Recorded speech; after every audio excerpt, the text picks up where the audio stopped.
finalmente, es turno del doctor Raúl Iván Lozano Peralta.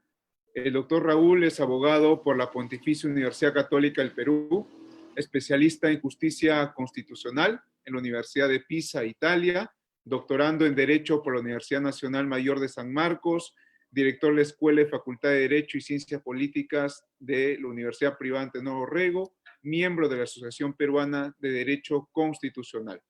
El doctor Raúl Iván nos va a explicar su título, el tema, el juicio político en el Perú. Sin más, cedo la palabra al profesor Raúl Iván. Bien, muchísimas gracias. Muchísimas gracias. En primer lugar, agradecer al Instituto Apes Iuris, con el que tuvimos nosotros la feliz idea de enlazarnos académicamente hace unos meses con la Universidad Privada Tenor Orrego, firmar un convenio que yo creo que va a ser muy fructífero para los futuros meses, semestres y por qué no años en los que podamos nosotros coordinadamente hacer estos eventos. Y en especial al doctor Castañeda por la invitación de conversar algunos temas que creo que realmente involucran debate. No hay nada mejor en el derecho que sembrar el debate, porque al final de cuentas el derecho, y en eso el derecho constitucional, pues no es una ciencia exacta. Argumentos a favor, argumentos en contra, y en ese sentido yo creo que todos toman una posición en base a tal situación. Mi tema que yo quiero hoy día, en 20 minutos, de manera muy sucinta, hablar, es una tesis doctoral que se hizo en la Universidad Mayor de San Marcos para obtener el grado de doctor, y que realmente ha sido fruto o ha sido realmente convertida en mi segunda obra, que espero también alcanzar en PDF al doctor Castañeda para que, si tuviera la gentileza también de poderla distribuir, porque realmente involucra un tema que siempre me ha interesado mucho, que es el juicio político y el antejuicio en el Perú. ¿Y por qué lo digo? Voy a permitirme compartir pantalla para un poco hacerlo de manera esquemática. La posición, en este caso, trata de lo siguiente. Vean ustedes, en el Perú, nosotros tenemos el antejuicio y el juicio político, lo tenemos en el artículo 99 y 100. El artículo 99 y 100 regula una de las figuras más antiguas del derecho constitucional. Si nosotros nos remontamos directamente hasta Inglaterra, encontramos la figura del impeachment, que era una figura que realmente se utilizaba para controlar y sancionar, y a la vez también perseguir a los enemigos políticos del rey. En esos años medievales, la figura del impeachment, y también cuando surge directamente también el derecho inglés en sus años mucho más antes a la Revolución Inglesa, utilizaba el impeachment como una especie de persecución y también sanción a los altos funcionarios del Estado. Sin embargo, en el Perú, esta figura, si bien comienza a tener ciertos matices, se transforma más en lo que se llama el antejuicio político, que es una figura distinta, parecida pero distinta, que quizás pueda tener una finalidad muy similar, sin embargo, en su naturaleza es distinta. Desde el año 1823 y en todas las constituciones posteriores en el Perú, se esgrimió la política de incorporar el antejuicio político en el Perú como una especie de control constitucional a los altos funcionarios públicos cuando cometen delito de función. Y eso, o infracción constitucional. Esto realmente se desarrolló sobre todo en las constituciones ya del siglo XX de una manera mucho más específica, y sobre todo también el reglamento del Congreso, que también comenzó a regularlo y comenzó a darle su operatividad, su reglamentación. Ahora, en la Constitución del año 93, cuando el CCD discute el artículo 99 y 100, se hizo una especie de propuesta de híbrido en la Constitución del 93, la figura del antejuicio y la figura del juicio político juntas, ¿no? Y yo diría incluso hasta envueltas entre sí en el artículo 99 y 100.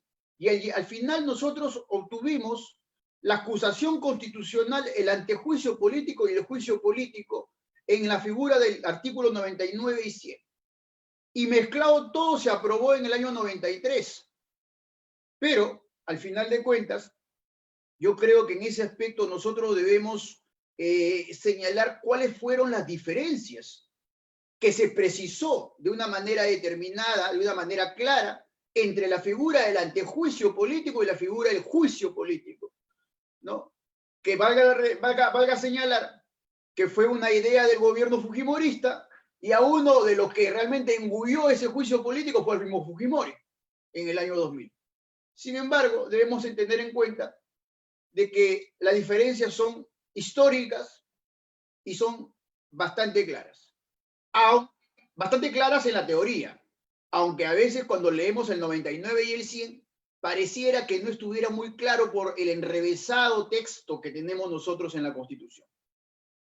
Si nosotros decimos, por ejemplo, la diferencia más saltante entre el antejuicio y el juicio político, podemos decir que el antejuicio, que viene sobre todo del derecho francés, es una figura constitucional de control de los altos funcionarios del Estado contra o para realmente controlar delito de función.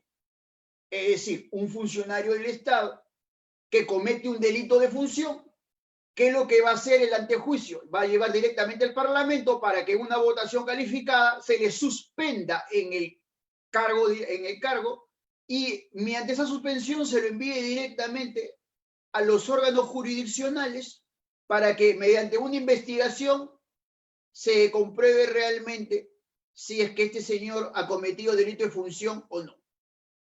Si lo ha cometido delito de función, esa suspensión queda de manera indeterminada, puede ser llevado a la cárcel y se pone a una persona en su reemplazo. Si no ha cometido delito de función, se repone en el cargo. Esa figurita que estamos hablando nosotros, el antejuicio constitucional, antejuicio político, algunos también lo llaman antejuicio constitucional o algunos llaman antejuicio a secas, lo tenemos nosotros incorporado en la Constitución. Sin embargo, mediante interpretación del Tribunal Constitucional y mediante interpretación de la doctrina constitucional, a la vez tenemos el juicio político. Y el juicio político que también es el control de los altos funcionarios del Estado, que dice el artículo 99 y 100, tiene una naturaleza distinta. Porque el juicio político, en primer lugar, es un juicio, como bien dice su palabra, meramente de índole y naturaleza política. Ahí lo que se hace por infracción de la Constitución, pero no va. Cuando va al Parlamento, después de una consecuencia, va al Parlamento, el Parlamento, mediante el criterio de conveniencia política, va a decidir si el alto dignatario, el funcionario público, se le va a destituir, se le va a inhabilitar, o incluso en situaciones extremas, a una persona que ha sido funcionario público como hace unos años antes, se le puede inhabilitar también, pero ya no está en ejercicio de la función. Eso en base a una infracción de la Constitución, mediante conveniencia política. La gran diferencia entre el antejuicio y el juicio político es que en el antejuicio va directamente al Poder Judicial y en base a un juicio, valga la redundancia, de jure o en base al derecho, se le va a dar o no responsabilidad sobre los hechos, que es delito de función. En el otro caso, en el juicio político, no va a ningún poder judicial, no va a ningún ministerio público, va solamente al Parlamento y mediante 2/3 en el Parlamento, en la Constitución peruana lo señala, el Parlamento mismo lo puede destituir, el Parlamento lo puede inhabilitar hasta por 10 años en función pública solamente por conveniencia política.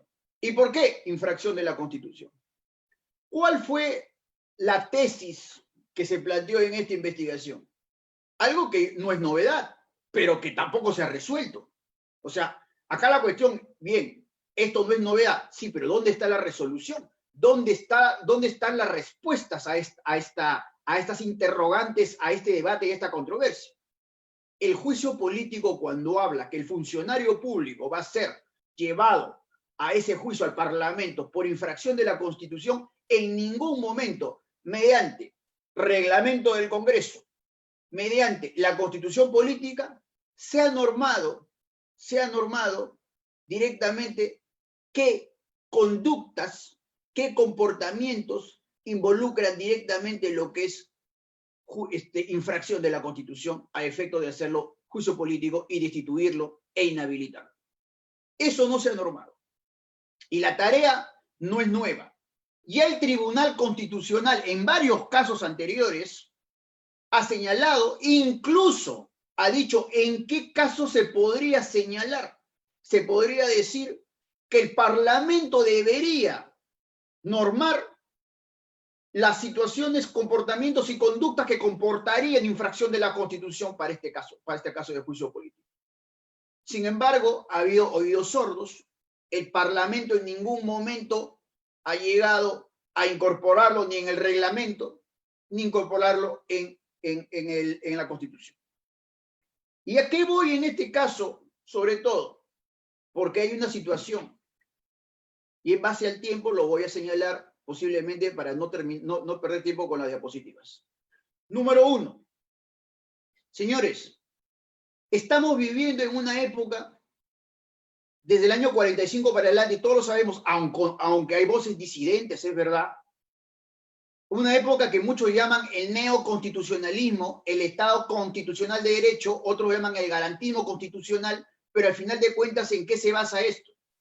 Se basa en que la persona humana es el fin supremo de la sociedad del Estado y su dignidad y sus derechos son realmente el fin del ordenamiento jurídico del Estado y de la sociedad. Es decir, la persona humana realmente y sus derechos fundamentales son lo más importante que tiene que el derecho a preocuparse. Ante esa situación, la restricción de derechos de una persona tiene necesariamente que hacerse en base a la observancia de justicia, de principios de debido proceso y de otros principios fundamentales y valores constitucionales para que realmente esa restricción sea válida. Caso contrario, ninguna restricción de derechos será constitucional si es que no está justificada, ya sea en base a estos principios o valores u garantías. Entonces yo me pregunto, si yo soy un funcionario público y a mí me van a destituir e incluso me van a inhabilitar durante 10 años para el ejercicio público, porque el Congreso me dice que yo he hecho una infracción de la Constitución, yo me pregunto con mucha razón, oiga, ¿y qué conducta se encuentra tipificada que yo he hecho previamente para que usted a mí me destituya y me inhabilite? No está. Principio de legalidad, un principio muy importante en la democracia, muy importante en el debido proceso. Y el principio de legalidad te dice, nadie puede ser procesado y sancionado mediante una conducta o comportamiento que no se encuentre previamente tipificada en alguna norma.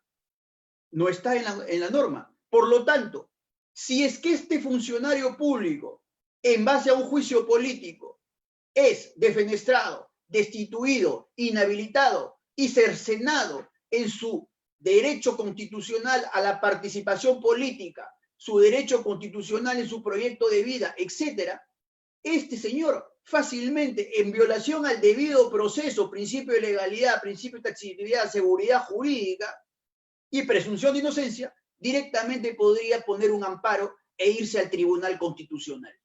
He ahí el por qué no ha funcionado el juicio político hace mucho tiempo. He ahí por qué en el caso de Alan García, en el caso de Toledo y otros más, no ha funcionado.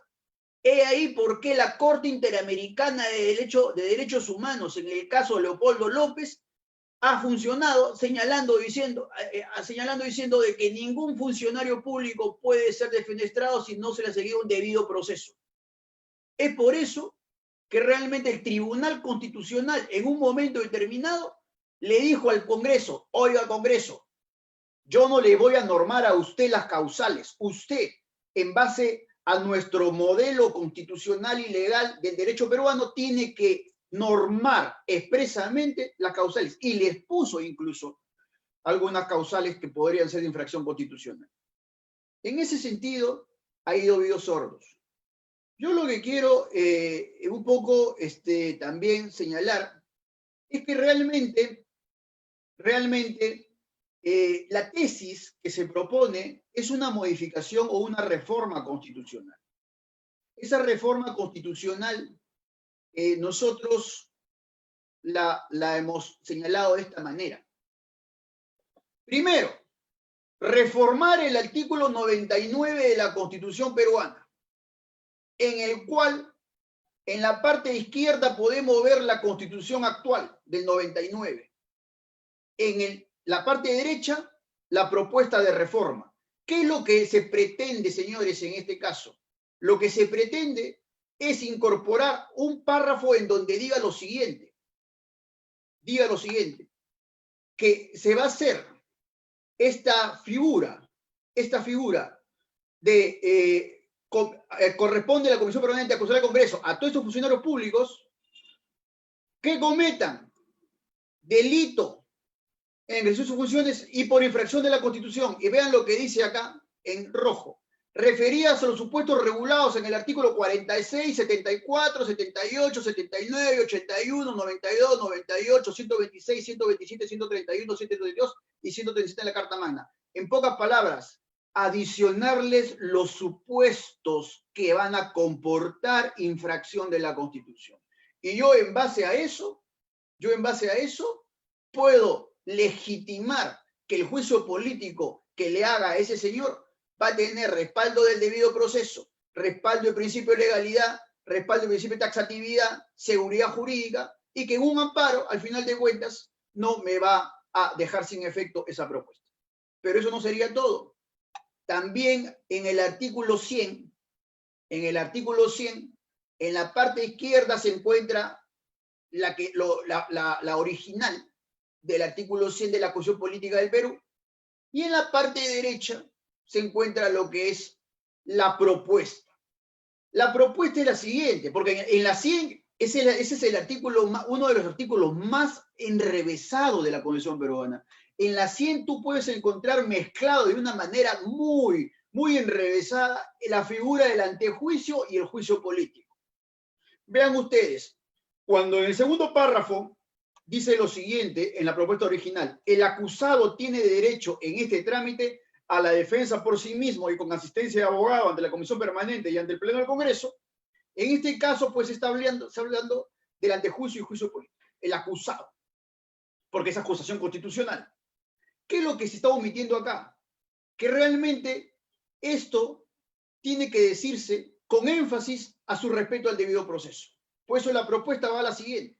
Tiene que decir lo siguiente en ese segundo párrafo: el acusado tiene derecho en este trámite a la defensa por sí mismo y con asistencia de abogado ante la Comisión Permanente y ante el Pleno del Congreso, con observancia del debido proceso en lo que corresponda. Eso tiene que ir adicionado para darle garantía de debido proceso, porque al final de cuentas el antejuicio y el juicio político es una restricción de derechos en base a un antejuicio que después en el Congreso se hace en base a situación de iure y también en el Poder Judicial, y en el juicio político por conveniencia política. Y abajo también yo me permito otra reforma. Porque si ustedes ven en la tercera parte, en el último párrafo del artículo 100, que es solamente para el antejuicio, dice lo siguiente: en caso de resolución acusatoria de contenido penal, si es contenido penal es antejuicio porque es delito de función. el fiscal de la Nación formula denuncia ante la Corte Suprema en un plazo de 5 días. El vocal supremo penal abre instrucción y la sentencia absolutoria de la Corte Suprema devuelve al acusado sus derechos políticos. Los términos de la denuncia fiscal y autoapertorio de instrucción no pueden exceder ni reducir los términos de la acusación del Congreso. Eso que está en rojo es incorrecto. Eso que está en rojo cercena el principio de independencia del Poder Judicial y Ministerio Público, imparcialidad, autonomía, porque le está diciendo en el antejuicio político que ese acusado de haber cometido delito de función, necesariamente cuando el Congreso dice que se hace una denuncia y se va directamente señalando los contornos de los delitos que ha cometido, etcétera, etcétera, y el contenido de los actos, eso, cuando va al Ministerio Público se tiene que respetar, el Poder Judicial se tiene que respetar. O sea, al final de cuentas le ponen una camisa de fuerza al Poder Judicial, al Ministerio Público, diciendo, tú no puedes exceder los términos que ha dicho el Congreso sobre lo que es el contenido de los delitos, etcétera, etcétera. Entonces, ¿para qué van a investigar? ¿Para qué van a perseguir el delito? Si es que realmente, y se encuentran de repente que no es así, que ha cometido un delito en mucho más alcance, ¿cuál es la situación?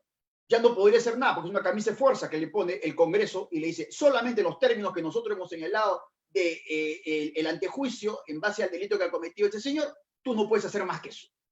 Yo propongo, y si ven a la derecha, que se borre y que solamente quede hasta derechos políticos. Eso, esa camisa de fuerza que le pone al Poder Judicial y al Ministerio Público de decirle, no puede ir pues los términos de la Constitución Constitucional más allá de lo que es el Congreso, eso es incorrecto, porque vulnera el Poder Judicial, su autonomía, del Ministerio Público, su independencia de investigar y de si comprobar de que excede y ha habido más actos que puede exceder lo que señaló el Congreso, lo tiene que hacer.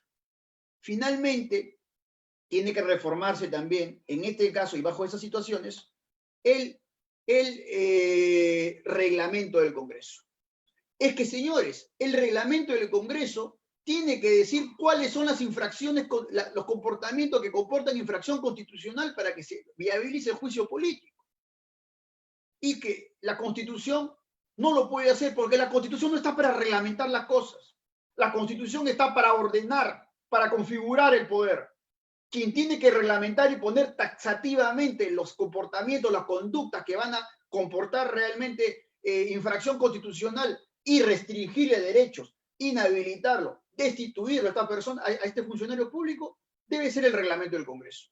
Y la propuesta que ven ustedes son lo que yo, a juicio de quien habla, y también a juicio del Tribunal Constitucional, deberían ser los comportamientos y conductas que llegarían a configurar infracción de la Constitución para que realmente funcione el juicio político en el Perú.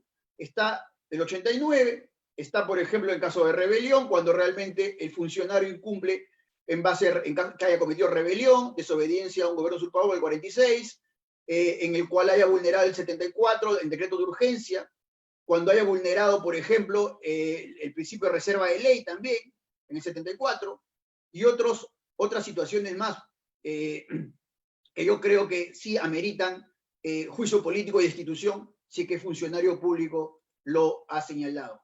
Esos son, por ejemplo, a mi juicio, y en base al tiempo que me han dado, no puedo desarrollarlo uno por uno, pero sí lo puedo también dejar en consideración, porque también lo dice el Tribunal Constitucional, las causales taxativas de infracción de la Constitución, para que en respeto al principio de legalidad y taxatividad, yo pueda realmente a ese señor llevarlo al Parlamento sin juicio de jure, valga la redundancia, mediante un juicio de conveniencia política, restringirle sus derechos políticos, destituirlo e incluso inhabilitarlo. Para terminar, quiero 2 minutos. Es verdad que hay posiciones disidentes. Es verdad que muchas veces dicen, oiga señor, pero el juicio político, como bien dice su palabra, es una cuestión eminentemente política y decisión del Congreso. El Congreso decide si conviene o no conviene, no tiene que ir a cuestiones de jure. Esa es una posición. Algunos lo llaman que es una cuestión política, una political question, que realmente no puede judicializarse. Esa es una posición de la cual yo no estoy de acuerdo. ¿Por qué? Porque la political question, que si bien surgió después del Judicial Review en Estados Unidos, surge directamente en una situación distinta al 45 para adelante. En el neoconstitucionalismo ya no surge el tema de que la autoridad está encima de la persona humana, sino la persona humana y sus derechos encima de la autoridad. Y en esa situación es para mí, y mi punto de vista, y de mucha gente, incluso el TC, es de que realmente primero hay que pensar en el funcionario público, no como funcionario público, sino como persona humana, y tiene derechos, y es fin supremo respetar sus derechos. Y en ese sentido, será funcionario público, habrá sido presidente de la República, congresista, magistrado del Tribunal Constitucional, pero es persona humana más allá de su cargo. Y por lo tanto, en ese sentido, se le tiene que respetar el debido proceso y ciertas garantías. Eso es un poco la tesis, y discúlpenme que me haya excedido quizás unos minutos que se ha planteado y dejo a consideración de ustedes. Muchísimas gracias. Bien, muchísimas gracias, doctor Raúl, por la intervención bastante interesante y sobre todo, antes más que crítica, también muy propositiva en las reformas que nos está, pues, dando. Hay bueno, son dos preguntas. La primera es respecto a algún comentario de la licenciada Erika Ayala Reichner, que nos comenta justamente respecto a México, ¿no? Que a veces que las infracciones constitucionales son trasladadas o absueltas mediante el mecanismo jurídico del amparo. Sobre dicho comentario, ¿cree usted que de pronto llevarlo estas cuestiones de pronto de naturaleza política a la justicia constitucional, no estaríamos tentando a que la justicia constitucional se politice dando estas opiniones e interpretaciones? Una. Punto dos, o la segunda pregunta. En la propuesta de la reforma que es del artículo 100 de la Constitución, propone justamente eliminar la parte infine, ¿no? La parte última respecto a las delimitaciones que colocaría el Congreso de la República en la investigación, en tanto que podría vulnerar la autonomía de los entes de investigación y juicio.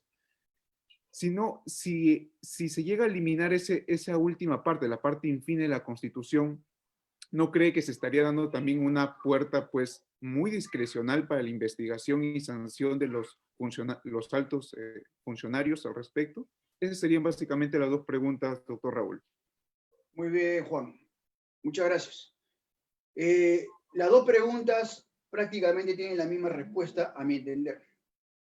Número uno, más que politización de la justicia, yo creo que es judicialización de la política, que es otra cosa, que es una figura distinta. Y entre politizar la justicia, yo prefiero judicializar la política. Porque estamos en una época en que nosotros debemos llevar directamente a los juicios de jure, en base al derecho y a los derechos humanos, cualquier restricción de derechos.